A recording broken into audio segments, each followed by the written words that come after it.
கிளியும் நண்பர்கள் ஒரு அழகான பச்சை காட்டில் சின்ன முயல் மகிழ்ச்சியாக குதித்து விளையாடிக் கொண்டிருந்தது. அந்த காடு பறவைகளின் குரலால் முழங்கிக் கொண்டிருந்தது. அதே நேரத்தில் ஒரு அழகான பச்சை கிளி மரத்தின் மேலே பறந்து வந்து அமர்ந்தது. முயல் மேலே பார்த்து, "வணக்கம் கிளியே" என்று சொன்னது.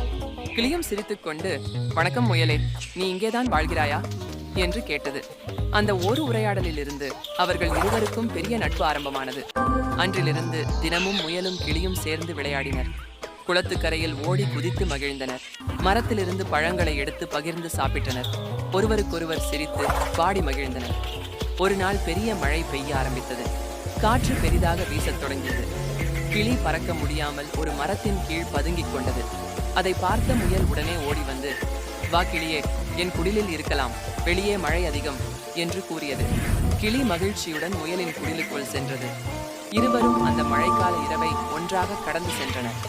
கிளி நன்றியுடன், "முயலே, நீ ஒரு நல்ல நண்பன், உன்னை நான் ஒருபோதும் மறக்க மாட்டேன்" என்றது.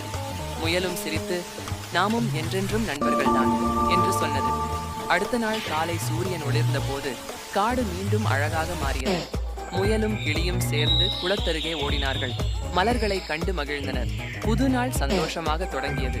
அவர்கள் இப்போது ஒருவரை விட்டும் ஒருவராக இருக்க முடியாத நல்ல நண்பர்களாகிவிட்டனர். இந்த கதையின் உண்மையான நட்பு எந்த பிரச்சனையிலும் துணையாக இருக்கும்.